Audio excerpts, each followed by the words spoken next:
Steve, you're approaching your 60s, I'm in my 60s, and we were both born in the 60s. Yep. Now, you no doubt know Frankie Boyle, the comedian. Yes. He had this wonderful sketch. Do you remember the good old days? 1960s, the good old days, when radios plugged in and toothbrushes didn't? Do you remember the good old days when it was fun and humorous, when you saw films like Carry On, Babs Winder said, "You're only after one thing," and Sid James said, "Why, what's the matter with the other one?" The good old days. I do. I remember those things. They were great. People looked older, did they not? They did. So They if you were so to did. go back to the 1960s, would you like it? Would I like it? I think I like going back in my rose-tinted spectacles. I like going back and thinking about it. I sometimes pull up some of the old photographs that I've got, which would have been taken in the 60s and 70s, and I look at them and I remember, you know, the old-fashioned rooms with the horrible carpet and the television. Flock wallpaper. You know, flock wallpaper and all of the nylon dresses. They're like odd to touch. Yeah, horrible. Static electricity. Yes, dreadful. Absolutely dreadful.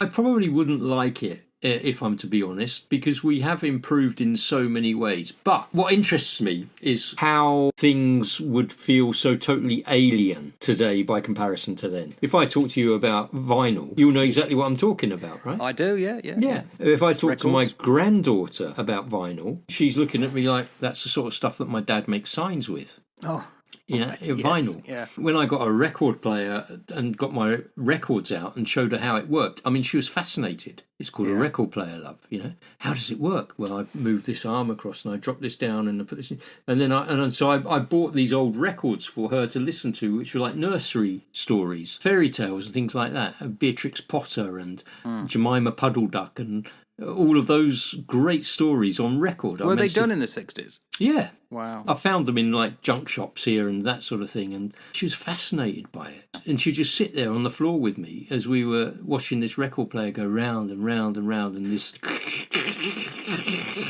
you know, hop, skippity, jump, and all the rest of it. Lots of familiar stuff to us, lots of stuff that's alien. You know, technology is just one of those things, isn't it? We had no smartphones. We had no internet. We had no personal computers. Didn't have a TV. That's absolutely right. No television. And if we did, it was in black and white. And you would have these strange devices that were strapped to the side of a wall, normally in the hall, so you couldn't spend too much time on them, with long cables called telephones, landlines. We'd also write letters, wouldn't we? Yeah. I mean, when we were in the forces, you'd have blueies. Blue letters, airmail letters that you'd write, and you'd wait for your letters. And we'd have face-to-face comms with people. But those letters had much more impact, and you was waiting for them, than any email or any modern version of a letter. I cannot underestimate the richness that you get from reading correspondence that has been written to you. Well, you've kept it, no doubt. Well, I have kept it. So much of it. I can remember getting some letters that were written by my great aunt to her brother, who happened to be my great grandfather. And they'd been sealed up for nearly 100 years. Wow. And I opened them with my daughter, and then I had them made into a book. And I read these letters, and so she's writing to her brother who's gone away. He's left home. He's a few years older than her. And she writes right up until she dies from tuberculosis. And she's only in her early 20s when she dies of TB. And the insight that I got into the family and our history and the connections and the grumpiness of my great-great-grandfather and the hard work that my great-great-grandmother did and all of those things. I've still got the letters from my wife when she would write to me. I've still got letters from my mum and dad when they wrote to me when I was in the forces. I haven't kept every letter, but I've kept a lot of letters. And sometimes pick these out of the closet.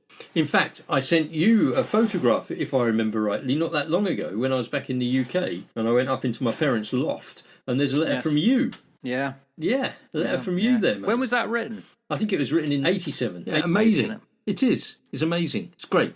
So we wouldn't have that, would we? Because news would come from newspapers, communication would come from letters, and the radio and television. I don't know what it was like in your house, but we only had one TV, and that was in the lounge. Not one. Not one TV. So we had one TV, and we got the TV because my granddad had a TV. And then when he changed his TV, well, we got given his. And so we had this nice television because my granddad he did all right for himself. But it was in the lounge. So you couldn't just go in there. You didn't just go into the No lounge. one went in the lounge. You I mean, didn't I go can in remember the the lounge lounge. being out of bounds. The best room, the front room. Yeah, we didn't have a TV. My mum reminds me that for the moon landing, 69, they had to go down the street to somebody who Yeah. had one. It was like an old black and white one, very That's right. fuzzy, Radio Max or something like that.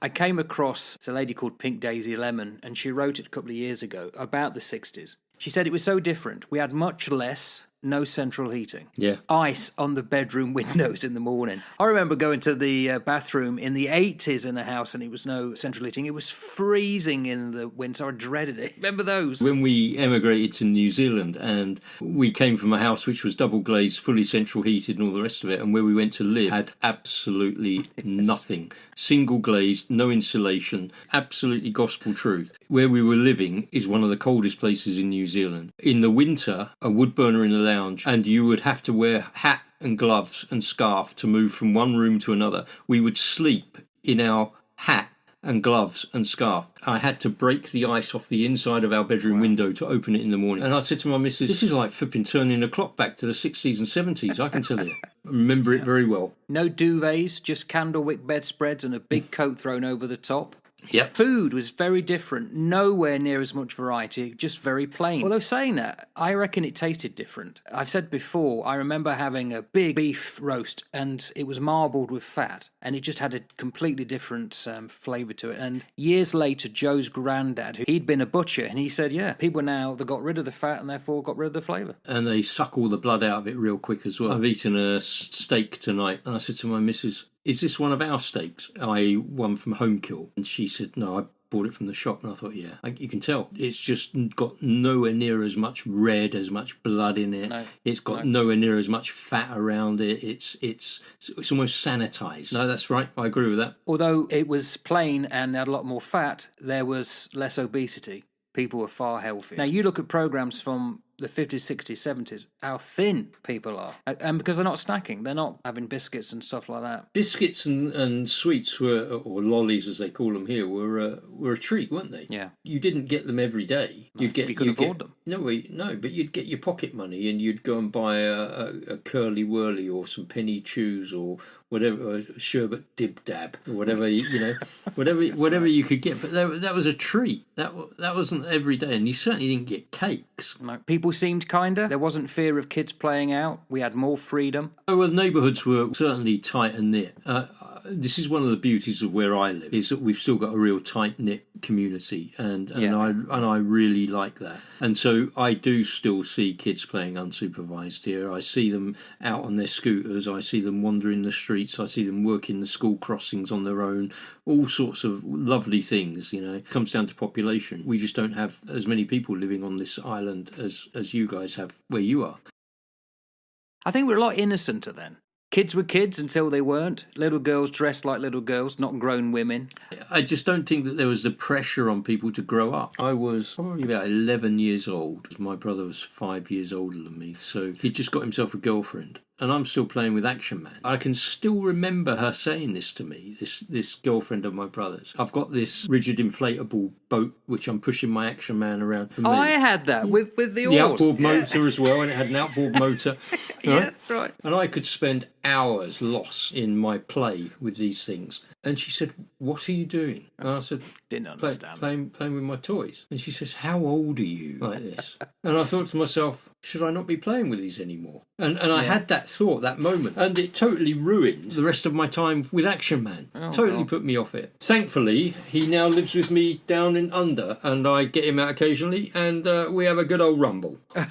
Good on you, going back to your youth. That's what I like to see. No, the best thing about it was having sons who I could buy Action Men for and deal with it. My son like was never that. really into that, funny enough. No. He was never into that. No bathroom and no indoor toilet. No. A bath in a bowl in front of the fire and a bucket in the kitchen to toilet in if you were terrified of the spiders in the outdoor loo. I Yeah. can't remember that one, but I have had houses like it. That would be going back a little bit further than the 60s, because we always had indoor bathroom. We used to have a toilet which was an original outhouse that had then been built into the back back of the kitchen. So Yeah. you'd have to sort of walk out into like a utility area where they'd put like this corridor into the original outhouse, into that toilet. And that was quite horrifying, that toilet. was horrible. It was Pretty quite dingy. minging. But not as bad as my parents, because they didn't have a bathroom at all in their first little house when they got married. And so that would have been in 61. So in the 60s, they got their bath second hand. And it was the bath that the butcher used to slaughter his pigs in. And that was their bath.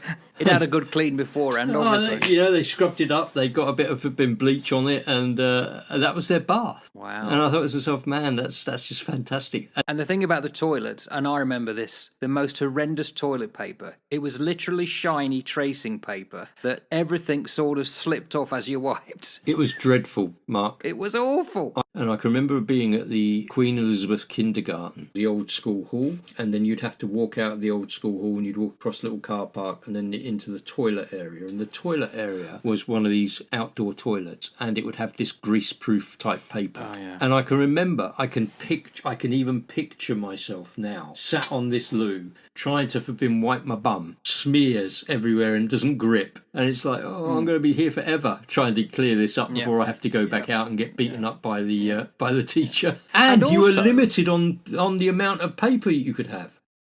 Cardboard, snakes and ladders, a compendium of games, tiddlywinks and drafts. Absolutely. I do indeed have a compendium of games like that. Yeah, of course you will, yeah. The red and blue ones.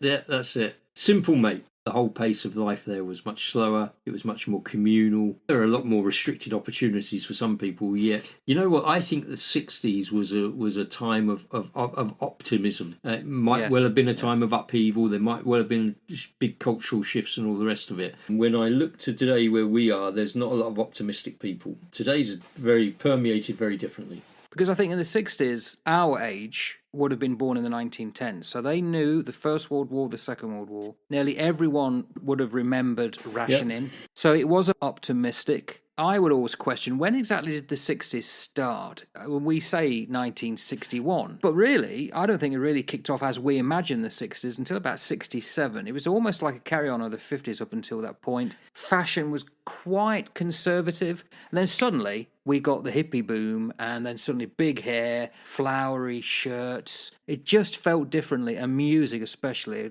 Absolutely. And we've said this before. Music wasn't just about entertainment. It was about rebellion. It was about speaking truth to power. It was about anti-political. It was so different. I must admit, I'm locked into a 60s, 70s, perhaps early 80s music mindset, because for me it just resonates, and it still it resonates as much today in terms of what it says as it did back in the day when we were listening to it. And it wasn't just the music. People, especially women, began to gain more freedom. They weren't being chained to the kitchen sink so much. But of course, the counter to that was a lot of racial strife. And it was picked up probably, into the 80s, didn't it, when it really rocked off, talked of riots and whatever. So it was always simmering away there. We also saw the decline of empire. Let's be honest, the shops are awful. Especially the way they presented their stuff. It empty shelves with one or two tins on there and that kind of stuff. Well, it was functional. You'd go there to buy a tin of beans and you get a tin of beans. You wouldn't expect to be entertained going to the shop. We just expect to be entertained with wherever we go, whatever we do. Entertain me. No, go buy your tin of beans, go home, open said tin of beans, put it on your toast and enjoy your tin of beans. You're not there to be entertained all the time. Social norms with regard to men and women and the gender roles and the expectations, because certainly with the early part of the 60s life was much more structured around those traditional sort of gender expectations. The women were expected to stay at home and be the homemakers, but then we started to see this shift in the feminist movement which began to challenge that, and it was generally, probably up until Thatcher actually, in the late 70s, that it was men's careers and roles in public life that dominated everything. It was the blokes who permeated all of this. And that aligned really nicely with the civil rights and equality movements that started to kick in. That was quite a pivotal decade, really, for the civil rights, segregation, racial inequality, all of those major battles that were going on in the US, and decline of empire. Former UK colonies, they were gaining independence, not just British colonies, but Dutch, the Spanish, there have been Portuguese, the French. They were all colonialists. It's not just there have been bad English people. There was a lot of gaining of independence. There was a lot of reshaping of politics. There was a lot of identity, soul searching, if you like. And so all of that stuff was kicking off. Well, I think it was a fascinating period of time. Brilliant. Again, if you wanted to go to university, it was free. Yes. They paid you. Well, you had to actually earn the right to get to university. Yeah, it was. Which is why I never got invited. It'd be different now, Steve. No, I know. Cheap housing, although badly decked out, let's be honest. There was no IKEA and stuff was knockabout. I mean, certainly by the 70s, it was very beige, brown. But we entertained ourselves. The economy was picking up. We was watching, as kids, Mary, Mungo and Midge on TV. Oh, gosh, Hector's House, all those kind of things. It was just a lovely, slow, methodical period, but with a lot of optimism. And we thought by 1980 we'd all be living on the moon. Yeah, how that changed, eh? Yeah, I think that's when the rot set it in, late 80s, early 90s, I think. Probably did. The whole of our pace was slow. I mean, transport was slow, wasn't it? I mean, air travel. I mean, air travel was absolutely glamorous, wasn't it? And it was uber expensive. Most people never flew abroad from the UK. Most people never went anywhere. Trains and cars were your main means of getting around. I mean, I was a little tot, and I can remember this. Must have been about 1969, going to Heathrow Airport to see my grandparents get on a plane to go to Australia, to visit family in Australia. And we stood in this viewing platform. I couldn't even begin to picture what Heathrow looked like back then by comparison to what it does today. So no security, limited checks on baggage and all the rest of it. And I was sat on my dad's shoulders looking out where they flew out from. And my dad pointed out that it would be the aeroplane with the kangaroo on the tail. It was a Qantas flight. They were one of the only ones doing long-haul flights. And I watched this plane take off. They probably had to walk across the tarmac to get onto the plane. And who would have known 40 years later, here I am, having gone a little bit further. I was born 1964, so I kind of blanked out most of my childhood up until 7, so I can't say I've got many memories of it. But what I see on TV, what I vaguely remember, we've lost a lot. We've lost this sense of innocence and the world your oyster. You didn't expect much and you were happy with what you got, it seemed to me. Summer holidays, obviously, because your children were longer and hotter and brighter. But we seem to have lost this sense of you could listen to various different musics on the radio. You can't do that now. They're all playing the same thing. And in fact, nearly every radio station that I hear in New Zealand hark back to the 60s, 70s and 80s with their music. So what's happened? We've seemed to have lost as a species the will to create innovative, different music and other things. Maybe every generation gets to a point in this cycle that it just sees that there's nothing new under the sun and it all goes round. One of the things that does intrigue me a little bit about the age that we currently live in, and we do live in this age of constant fear and anxiety and tension. Just think back to when we grew up. We lived in a constant fear of the flipping Cold War and a nuclear bomb being dropped on us. Yes, that's right, yeah. All the time. And yet it didn't have the same effect on us like some social media posts have on people today. No. Something's become unhinged somewhere. Why do you think that is? We've dumbed people down into imbecility, which is one of my favourite phrases. We have lost the ability to think critically and cognitively, engage our brains in the way that we ought to. And we have become sensationalised. We have become hyperstimulated, and so we live on this cusp of constant tension and fear. Whereas before, the Cold War loomed very large, constant threat of nuclear war over the top of us, but we didn't tune into it 24/7. Now what you have is the fear of something happening, with probably a less potential of it happening. To be honest, without the substance. Yeah. That's right. People in the 60s had gone through the war, people who were probably the grandparents. So they had this knowledge that if someone said, oh, this and this and this, they would say, and what do you think we've just been through? No one's got that now. So it's what they don't know, and therefore it amplifies artificially. That's the word. It amplifies. Everything is amplified to the point where it makes us completely stupid. Yeah. Here's a quote. I think everything's terrible anyhow. I've been everywhere and seen everything and done everything. That was Daisy Buchanan in The Great Gatsby. We are all the star players in our little speck of life on this incredible piece of rock floating through the universe. Yeah, absolutely. But the 60s, glad I lived through it. It obviously formed you and I. The 70s was really my era that I kind of remember, and that was equally as good. Although, again, although we're not talking about that, the 3-day week, and Britain was turning to custard, but Would I go back there? I'd like to go back and have a taste of it, and I think I would enjoy it. But you'd miss the now, wouldn't you? You'd of miss course. some of the things that we take for granted. And I think that's the key, is not to take for granted what we've gained. Yeah. And also not lose sight of the fact what we've lost. And we do run the risk of losing a sense of community and something beyond ourselves that we should be looking at rather than similar human beings all going off on one. You're absolutely right. We need to lift our vision. So it's up to you and me then. It's down to us, fella. What could possibly go wrong? We'll touch base in a couple of years and see. All right, mate. You take care. Nice to chat. Catch you later. Ta-da.